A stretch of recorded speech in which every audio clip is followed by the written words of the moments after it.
Welcome back to another case racing video. In today's video, we'll go through on how to open up your electric water separators to check the condition of the O-ring inside. Reason on why you need to open up to check the O-ring is if you find that when your pumps stop working and you still hear like a big hissing sound, like an air leak, it's possible that the O-ring inside is either dried or is even worn out, and then you need to have that O-ring replaced. So to open up the water separators, on the top, 24mm impact, crack that cap open.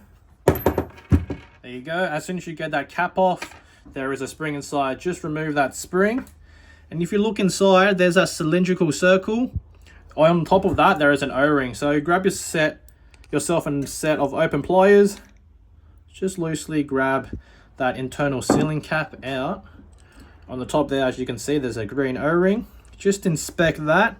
If there's any wear marks, broken or torn, get that O-ring replaced.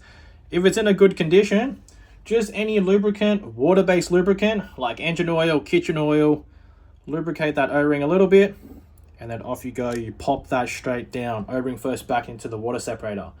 Make sure, do not use any grease. No grease.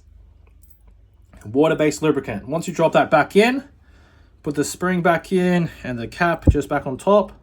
Finger tighten that. There you go.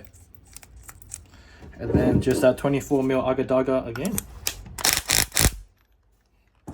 And then that should be all good to go.